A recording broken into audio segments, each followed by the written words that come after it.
Hi, and welcome back to Occam's Razor, where the simplest answer is always the truth, and common sense reigns supreme. Today, we are going to take a look at what I believe is the most twisted and diabolical attempt yet to propagandize the American people, you, into believing that if you're a Republican, or if you're a conservative, or a libertarian, or an undecided voter, or a fed-up Democrat, you can't possibly vote for Donald Trump, because his followers are a cult that don't believe that the United States of America is a democracy. This is pure evil. Because number one, it's not true, and number two, we live in a country that was founded on the idea of representative democracy, a republic, of, by, and for the people. But that's not what they want you to believe. Let's take a look. Like the video, leave a comment, join the channel, because here we go. President Biden is billing his re-election campaign as a fight to preserve democracy. Tonight, how that notion is going down with Trump supporters, as well as one noted author who's made describing how democracies fail her specialty. More from CNN's Donny O'Sullivan. What happens if Trump loses? I don't see him losing. I don't think he lost the last election, to be honest. Do you think he's going to win? Yes. Without a doubt. No doubt. What if he doesn't this time? What happens to the country? We're in trouble. We're in big trouble. We're done. If Biden talks about democracy, saving democracy, they're the ones that are killing democracy. Obviously, there's a lot of criticisms of Trump that he is bad for democracy, that he's bad for American democracy. Okay, We so are a republic. We're a republic. We are We're not a representative democracy. republic. We're not a democracy. One thing we've been hearing at Trump rallies like this over the past few months is that America isn't really a democracy. America's not a democracy, it's a republic. It's not a democracy. Okay, democracy is actually not as good as you think it is. But for centuries, America has celebrated its democracy. Democracy is worth dying for. Democracy remains the definition of political legitimacy. But some Republicans and pro-Trump media are pushing the idea that America is not a democracy. The United States of America is not a democracy. We are a constitutional republic. The United States of America is not a democracy. You don't want to be in a democracy. We are not a democracy. We are a republic. Is America a democracy? America is a democracy. It was founded as a democracy. I've heard a lot of conspiracy theories. I hear a lot of things out on the road. But to hear Americans, people who would describe themselves as patriots, say that America is not a democracy, that stopped me in my tracks.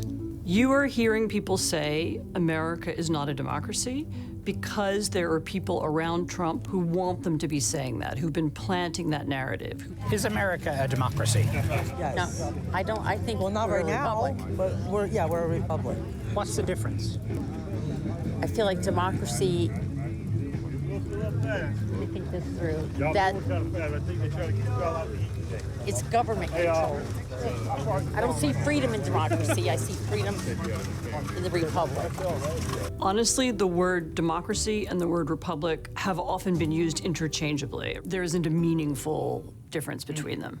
So much of the warnings and criticism about Trump is that he is a threat to democracy, that he is anti-democratic. Absolutely. If they can convince people that we don't have a democracy, then it's okay that Trump is attacking democracy because it doesn't really matter. So why has democracy become a bad word? Because it's being used in a way to change the flavor of our country, which is a republic. These words were used in different ways in the 18th century, and it's true the founders didn't want direct democracy, by which they meant people gathering on the town square. They wanted representative democracy. But I think the reason why this conversation about language has risen now is because there is a part of the Republican Party that would like to rule as a minority, and they need an excuse for why that's okay. And so they have begun to say, we're not a democracy, we're a republic. And it's not 100% clear what that means, but I think they mean we want Donald Trump to be able to do whatever he wants. Some people I've been speaking to at Trump events recently have been saying America is not a democracy, it's a republic. We've always been a democracy, first of all. I mean, we used to have freedom of speech, freedom of religion. We used to have that too. Now they're picking on the Christians and the Jewish people. I mean, how much more can we take? Are you concerned if Trump loses? Yeah. That there will be another January 6th? No, I think there will be a civil war. That's what I think will happen. I mean, this whole democracy Republican is fascinating. This is the first I've heard of that kind of new thing that they're now pushing. And it looks like folks on Fox are pushing it. Is there a reason the people you spoke with think the country isn't a democracy now? I mean, yeah, look, I mean, Anderson, some of those folks no doubt genuinely believe that and might have believed it for a long time. This isn't necessarily a new talking point. However, we have seen it just revive over the past few months. And really the reason we did this piece was over the past few months, just unprompted, as I was speaking to a lot of Trump supporters, they would bring this very specific line up. And look, this really, it's not a debate, right, about the former government here. It's not a debate about democracy. Really why this is happening, and you saw it there in that piece on Fox News and elsewhere on conservative and right-wing media, people are trying to convince Trump supporters, others, that America is not a democracy in the first place. And we actually saw, I happen to notice that this seemed to pick up a bit after President Biden's speech in Philadelphia, where he described Trump as a threat to democracy. This is how they seem to be trying to twist language to try and neutralize describing Trump as a threat to democracy, because if America's not a democracy in the first place, then there's nothing to worry about. Joni O'Sullivan, thank you very much. Well, there you have it. You see how the media manipulates and twists the videos and the flyers they show you in order to appear as if they support their narrative, but they don't.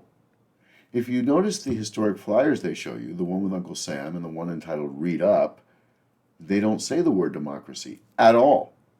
They do say Library of Congress in order to give them authority and to make them look authentic and as if they are supporting their narrative. And the videos of Ronald Reagan and George Bush are highly edited in order to make it appear as if they support their narrative. But do they? How would you know? There was a time in this country when everybody understood why the Founding Fathers feared democracy. Even the people that they chose for the interviews were chosen for a reason. Note, no people of color, no diversity of ethnicity. And that was on purpose. You would think from this perspective that every Trump supporter is actually an uneducated rube, the ones you would never associate with, let alone vote for. The problem is, did you notice the size of the crowd? Trump rallies have tens of thousands of people of all different races and ethnicities, of all different social classes and backgrounds. They're not all uneducated white people. The other problem is, they're actually the ones that are right. The Declaration of Independence and the Constitution of the United States do not mention the word democracy not once from cover to cover, and that was intentional. The Founding Fathers actually feared democracy. So they created a representative democracy, a republic. James Madison actually put it this way in Federalist 10, that injustice, instability, chaos, and confusion are the hallmarks of popular government. Feared tyranny of the majority. But if you listen carefully to the CNN interview, you'll notice that they actually put it the other way around. That if Trump won, if the conservatives won, that they would control the policy, that the minority would control and rule.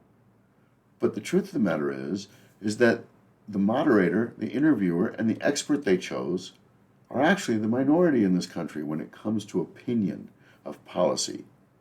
This country is and always was a center-right country. They tell us that the right is a threat to democracy. But are they? Ask yourself a simple question. Which party is trying to hold on to power by any means necessary? Which party is trying to change our institutions, change our courts, change the Electoral College, tell us what we can drive and what we can't drive, what we can eat and what we can't eat, which appliances we can have and which ones we can't? It's not the conservatives, it's the Democrats. We don't live in a democracy, at least not the one that they want. We live in a country that was designed to keep government out of our lives and out of our affairs. The Constitution and the founding documents were designed to tell us what government is not supposed to do to us, and it was not designed to tell us what government was supposed to do for us.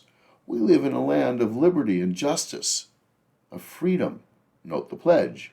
I pledge allegiance to the flag of the United States of America and to the republic for which it stands, one nation, under God, indivisible, with liberty and justice for all.